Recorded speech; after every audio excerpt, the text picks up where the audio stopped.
Next point आता है आपका गैप जंक्शन, इसको हम द कम्युनिकेशन ट्यूनल बोलते हैं। These look like tiny hollow pipe running directly from the inside of the cell to the nest. That mean अगर यहाँ पे साइटोप्लाज्म ए और साइटोप्लाज्म बी दो पार्ट्स में दिए होते हैं, तो यहाँ पे पहला पॉइंट्स होगा साइटोप्लाज्म यानी सेल का ए और सेल का बी। तो हॉलो ट्यूनल सेल के ए में होगा और गैप जंक्शन सेल के बी में होगा, यानी कि साइटोप्लाज्म बी में होगा, यानी कि मेड ऑफ कॉन्टेक्स ट्यूब बनाता है।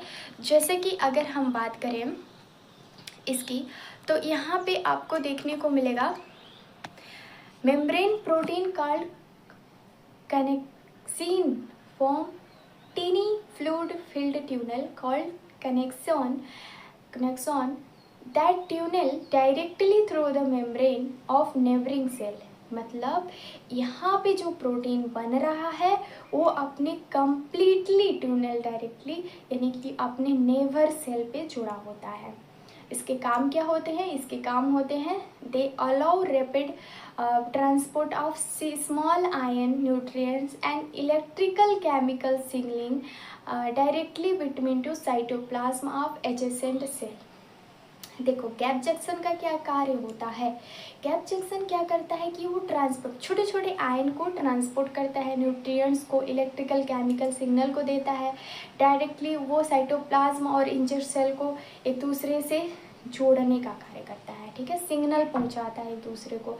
फिर उसके बाद यहाँ पे देखो तो यहाँ पे आपको स्मूथ मस्कल्स दो पार्ट्स होते हैं, एक हार्ड मस्कल्स होते हैं, ये स्मूथ मसल्स। इसमें they allow electrical nerve impulses to travel instantly from one muscle cell to the next, so the whole heart contract as a single unfilled unit। यहाँ पे आपको जब कार्डियक मसल्स देखने को मिलेगा और स्मूथ मसल्स देखने को मिलेगा, तो यहाँ पे जब इलेक्ट्रिक नर्व इम्पल्सेस होगा, देखो कम्युनिकेशन कब होता है? कम्युनिकेशन जब एक दूसरे मसल्स से होता है तो वो इलेक्ट्रिक करंट तो देगा ही देगा, क्योंकि इलेक्ट्रिक इम्पल्सेस के थ्रू ही हमारी बॉडी में क्या होता है, हमें पता चलता है कि कौन सी मांसपेशियाँ या कौन से पार्ट हमें ये बता रहे हैं कि हमें क्या क्या चाहिए, भोजन चाहिए, भूख लगा है या फिर किसी पार्ट में कोई दर्द है। तो ये हमारे सेल्स इसी तरीके से हमारे आंतरिक चीज़ों ने फिजिकल कम्युनिकेशंस के अंदर जो हमें पता तो नहीं है, लेकिन अंदर ही अंदर वो सारे प्रोसेस होते रहते हैं बॉडी के अंदर। तो इसी को हम कहते हैं कम्युनिकेशन ट्यूनल, ठीक है। नेक्स्ट अगर हम देखें सेल कम्युनिकेट यानी सेल सिग्नलिंग, तो यहाँ पे आपका क्या होगा? Cell communication is the process by which cell detect and response to from their surrounding environment and from other cell. तो ये क्या करता है? सराउंडिंग इन्वायरमेंट यानी कि चारों तरफ, सेल के चारों तरफ ये क्या करता है, एक दूसरे को ये बताता है, सारा ये रिस्पॉन्स सिग्नल पहुंचाने का कार्य करता है। It is essential for maintaining homeostasis, internal balance को बनाए रखने का कार्य करता है। इसमें जो भी आवश्यकताएं होती हैं उनको मेंटेन रखने का कार्य करता है अकॉर्डिंग, है ना, बॉडी फंक्शन के अनुसार। ये 3 स्टेप्स में होते हैं।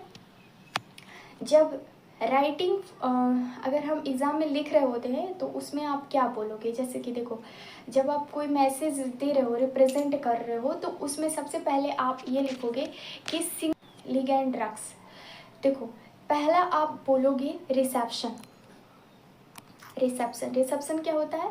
Ligand bind to specific receptor in the cell, यानी कि ये देखो पहला आप बोलोगे रिसेप्शन क्या होता है, ठीक है। दूसरा क्या होता है? ट्रांसडक्शन। यहाँ पे आपको देखने को मिलेगा, लिखोगे आप कि receptor changes shape activating an internal chemical pathway. दूसरा है सेल सिग्नलिंग का दूसरा रिस्पॉन्स। तीसरा responses the cell perform an action, जैसे सेल डिवीजन, प्रोटीन प्रोडक्शन, ये रिस्पॉन्स देता है। तो पहला क्या कर रहा है? पहला आप रिसेप्शन, फिर उसके बाद ट्रांसडक्शन, फिर उसके बाद रिस्पॉन्सेस, ठीक है, 3 स्टेप से हम एग्जाम में इसको आंसर देते हैं सिंगलिंग मॉलिक्यूल का।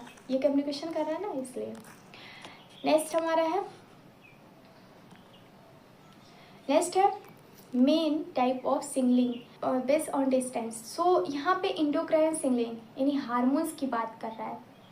देखो, ह्यूमन बीइंग में हार्मोन्स होते हैं, है ना, अलग अलग पार्ट के, अलग अलग जगह अलग अलग हार्मोन्स के टाइप्स पाए भी जाते हैं।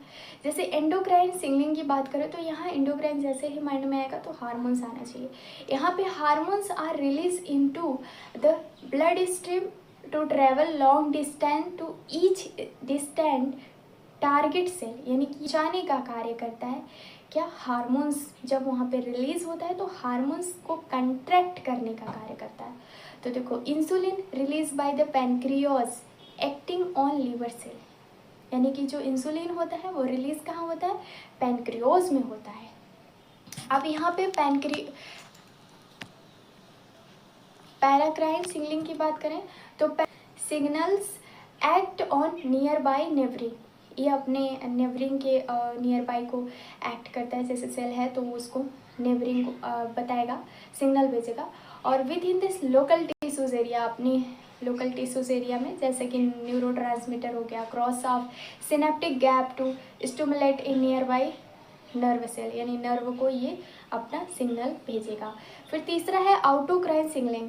यहाँ पे क्या होता है, ये cell releases a chemical messenger that bind to receptor on it on surface. यहाँ पे आपको ऑन सरफेस, जैसे सिग्नलिंग इटसेल्फ, जैसे ह्यूमन सेल हो गया, ये वहाँ पे कुछ केमिकल रिलीजेस करता है जो उसको बाइंड यानी रिसेप्टर करता है। ठीक है, तो ये प्रोसेस हो गया। फिर उसके बाद हम बात करते हैं सेल सिग्नलिंग पाथवे की बात करते हैं। सेल सिग्नलिंग पाथवे में आपको क्या कहते हैं इसको, तो ये cell signalling pathway also called a signal transductions cascade, a sequence of molecular event where a cell convert an extracellular signaling like a hormones, neurotransmitter, drugs into a specific function responses inside the cell। ये responses करता है inside the cell के पास। अगर आप बात करो तो इसमें आएगा आपका, इसमें आपका आएगा कंपोनेंट्स ऑफ सिग्नलिंग पाथवे। जैसे देखो, प्रत्येक ऐसे सिग्नलिंग होते हैं यानी पाथवे होते हैं जिनमें 3 प्रकार के बेसिक यूनिट फंक्शन करते हैं। पहला होता है लिगैंड यानी फर्स्ट मैसेंजर जिसे कहते हैं। अगर इसमें देखो तो केमिकल मैसेंजर जैसे एड्रेनालिन, इंसुलिन जो हो गया उसको दैट ब्रिंग द मैसेजेस, ये प्रारंभिक मैसेजेस को अवस्था होती है लिगैंड में, फर्स्ट मैसेंजर। फिर होता है दूसरा रिसेप्टर, दूसरा जो होता है रिसेप्टर का काम करता है। यहाँ पे receptor specific protein molecules located on the cell membrane, ये कहाँ पे होता है, सेल मेम्ब्रेन में लोकेटेड होता है। Inside the cytoplasm that bind to the ligand, यानी कि लिगैंड को बाइंड करने का कार्य करता है। सेकेंड मैसेजेस आपको देखने को मिलेगा कि small internal molecules like CAMP यानी calcium 2N that and spread the signal inside the cell cytoplasm. इस साइटोप्लाज्म को कैल्शियम और CAMP का मॉलिक्यूल यानी इंटरनल मैसेंजर भेजने का कार्य करता है, यानी सिग्नल भेजने का कार्य करता है साइटोप्लाज्म के अंदर। दूसरा है G protein coupled receptor, GPCR pathway भी बोलते हैं इसको। ये क्या है, this is the most critical pathway of pharmacy student, because ये बहुत ही इम्पोर्टेंट है आपके लिए, बिकॉज यहाँ पे ज़्यादा से ज़्यादा क्लिनिकल ड्रग्स टारगेट होते हैं, जैसे outside of cell and ligand cell. जैसे कि आप अगर देखो तो यहाँ पे पॉइंट्स दिए हुए हैं, देखो वही चीज़ है। आउटसाइड ऑफ सेल की बात करें तो यहाँ ligand cell drug GPCR cell membrane के अंदर होगा। फिर उसमें क्या फॉर्मेशन करेगा, G protein effector enzyme adrenaline cyclase, फिर ATP CAMP सेकेंड मैसेंजर होगा। फिर सेलर रिस्पॉन्स करेगा टारगेट यानी कि इनसाइड सेल के पास। देखो यहाँ पे पूरा का पूरा प्रोसेस दिया हुआ है। जैसे देखो ligand binding, the primary ligand binding to the extracellular domain of GPCR on the cell membrane surface, यहाँ पे ये बाइंडिंग करता है, प्राइमरी लेवल है। सेकेंड है G protein activation, this binding causes the receptor to the changes its shape, activating an inactive intracellular protein called the G protein, switching it bound GDP molecule into high energy GTP। यानी कि यहाँ पे क्या होगा, जी protein high यानी कि जो switch कर लेगा, GTP स्विच करेगा तो ये क्या करेगा, हाई एनर्जी GTP का फॉर्मेशन करेगा। ठीक है, फिर उसके बाद आता है एंजाइम एक्टिवेशन। अब यहाँ पे जी प्रोटीन जो होता है एक्टिवेट हो जाएगा, ब्रेकिंग कर लेगा, सब यूनिट बनाएगा, फिर slide along the membrane off switch on A near by effector enzyme usually साइक्लिस। ठीक है, तो यहाँ पे ये बनाता है। सेकेंड मैसेंजर की बात करें तो सेकेंड में लेट साइक्लेज रिपीटली कन्वर्ट हो जाएगा सेलुलर ATP इंटू CAMP यानी साइक्लिक एडिनोसाइन मोनोफॉस्फेट। जब ये स्विच करेगा तो यहाँ पे एक्ट होगा सेकेंड मैसेंजर पे। फाइनल रिस्पॉन्स ये होता है कि जो साइक्लिक एडिनोसाइन मोनोफॉस्फेट होता है वो एक्टिवेट हो जाता है स्पेसिफिक इंटरनल प्रोटीन काइनेसिस पे। ठीक है, तो यहाँ पे leading in final cellular responses हो जाता है और यहाँ पे जो ATP होता है ना वो ब्रेकिंग कर लेता है। वो फॉर्मेशन यही है कि ज़्यादा से ज़्यादा ये रिस्पॉन्सेस को बताता है अपनी। थर्ड कह रहा है कि आयन चैनल लिंकेड, किस तरीके से आयन एक दूसरे से लिंकेड होते हैं। मैकेनिज्म रिसेप्टर की बात करें तो मैकेनिज्म क्या होता है, the receptor itself function as a close gate और tunnel running across that lipid bilayer. यहाँ पे क्या होगा, रिसेप्टर खुद को तो फंक्शन करेगा ही करेगा, साथ ही साथ वो ट्यूनल रनिंग को भी क्रॉस करेगा लिपिड बाइलेयर के थ्रू। फिर उसके बाद इसका एक्शन क्या होगा, कार्य क्या करेगा, जब एक स्पेसिफिक लिगैंड बाइंड करेगा तो डायरेक्टली उसमें रिसेप्टर साइड चैनल को ओपन कर देगा। इसका रिजल्ट क्या होगा, स्पेसिफिक आयन जैसे sodium, potassium, calcium rush inside down the concentration gradient changing the electrical status immediately. जल्दी से ये अपने आप को क्या करेगा, इलेक्ट्रिकल स्टेटस के थ्रू जल्द से जल्द चेंजेस का कार्य करेगा। फिर एग्जांपल में अगर हम देखें तो acetylcholine binding to receptor on skeleton muscles to trigger fast muscles contraction. Muscles क्या होते हैं, एक दूसरे से कंट्रैक्ट कर रहे होते हैं, तो कंट्रैक्ट करेगा तो वो अपने आपको सिग्नल का फॉर्मेशन देगा। ठीक है, फिर उसके बाद आएगा हमारा एंजाइम लिंकेड फॉर्मेट। अब यहाँ पे क्या हो रहा है, एंजाइम को लिंक कर रहा होता है।